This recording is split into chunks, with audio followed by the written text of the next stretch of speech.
One of the most common questions I get when it comes to combat athletes is which physical qualities are most important for fighters? Is it speed, power, strength, reaction, endurance? Which one of those qualities are most important, and how do we assess which one fighters need? In this video, I'm going to take you through which qualities I think are the most important and how you can figure out which fighters you're working with, which ones they need the most.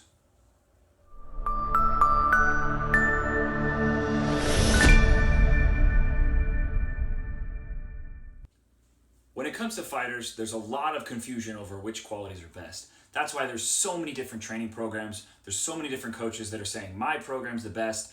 The way I develop fighters is the way to develop fighters. I try to not be somebody up on my soapbox saying that the way that I work with fighters is the only way. But what I'm trying to do in this video is give you the tools to be able to identify which qualities are most needed in the fighters that you work with and how we can develop them. First, it's important to say that at this point in combat sports, there are not a lot of key performance indicators that show a correlation between some of these physical qualities and improvements in actual sport. MMA is a sport with just way too many variables, and it's very, very hard to coordinate an improvement in power or speed or athleticism or quickness or cardio to actual performance in the cage. Because you could have the best performance program of all time, and a fighter could go in not mentally prepared, something was awry, and they end up losing that fight. And then you go back to the drawing board and try to figure out, was it your training program or was it some other variable that was outside your control? So we just don't have that kind of data and information yet. So all we can do as performance coaches is try to take some of the data from other sports, try to correlate what's needed in the sport of MMA, and then extrapolate some of the data that we have from what improves athletic performance in other sports and put those together in a comprehensive program. But the best way to assess which qualities your fighter needs the most are usually pretty simple. The most simple version, there's plenty of different tests you can do. I've done a whole different gamut of tests, whether that's laboratory testing, testing in the gym, or any other kind of specific testing that the fighters have done outside of the gym. But probably the best thing that I use to date is sitting down and doing a consultation with my fighters and asking them what types of training do they enjoy doing, what training do they feel like benefits them the most, what type of training do they hate, and what type of training do they feel like has the least benefit on their performance. Those questions are going to give you a pretty good inclination onto what they need the most of and what they probably don't need a lot of. That mixed with watching your fighter and watching how they move will really help you to paint the picture of what they need the most. So let's use an example here of all of these different qualities that a fighter may possess. And let's say I had a fighter, if this particular fighter came in, I would bet you that he would say he really likes lifting super light weights really fast. He really likes plyometrics. He really likes throwing medicine balls, jumping, anything that's really fast and explosive. He likes things that are super quick and explosive where maybe he's reacting and doing something, and that's because he's naturally really good at speed and reaction. So those are the things that he really enjoys and that he thinks are the most beneficial because he feels that those improve his strengths even more.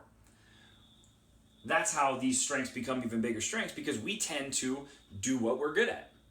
So if I'm really good at speed training, I'm probably going to do more speed training because I enjoy it, and therefore I'm going to get better and better at speed training. And that's where we build up deficiencies and weaknesses, because I'm not going to spend a lot of time doing what I hate doing and what I'm not really good at. For this guy, cardio is one of his lowest categories. So he probably hates cardio. He's decently strong, he's got some good power, he's really fast, his endurance is okay, his cardio is crap. So this is a guy who probably, just by sitting down and talking to him, I would say he needs to work on his aerobic capacity.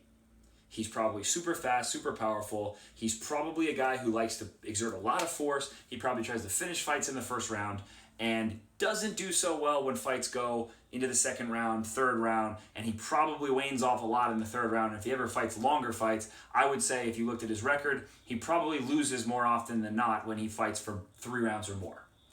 So, that being said, I know just by sitting with that fighter that the most important thing that he needs to work on is developing his cardiovascular endurance, developing his cardiorespiratory system so that he can effectively use his speed and his reaction for longer periods of time in his fight, because that's what he's really good at. So that's one of the most effective ways for identifying what those areas are with your fighters. And then one important point that I want to point out is just because we've identified a certain weakness for a fighter doesn't mean we should spend all of our time there. The way I like to approach it is I work on fighters' weaknesses outside of their training camp. Because remember, if you're working with a fighter who's a professional athlete and they're fighting the UFC or Bellator or one of these elite level organizations, they found a way to get to that level because of what they're good at.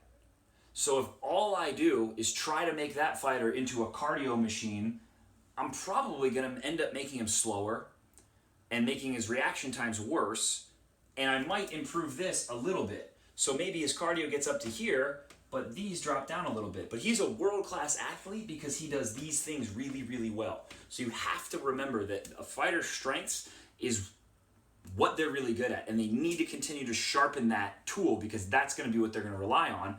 We want to build up their weaknesses so that those valleys aren't so low. But the way I approach it is I focus outside of training camp on building as many of the weaknesses up as possible so they're not as much of a weakness, especially if it's something like cardiovascular fitness where that's going to seriously affect my fighter throughout the duration of their fight and in training. Then when we get into a training camp, that's when I focus on sharpening the tools that they need to be successful, sharpening what's already made them a world-class athlete, and giving them the confidence so that they feel that they're operating at their best when they get in there and they step into the cage, because the psychology of that is going to be very, very important, arguably the most important thing when they step into the cage on fight night. So hopefully this helps you identify what are the primary areas you need to focus on to develop your fighter into a well-rounded combat athlete. As always, thank you for stopping by my page and checking out my videos. If you liked this video, subscribe to my channel, like my Facebook page, and share this one out with your friends, especially if they're interested in combat sports training.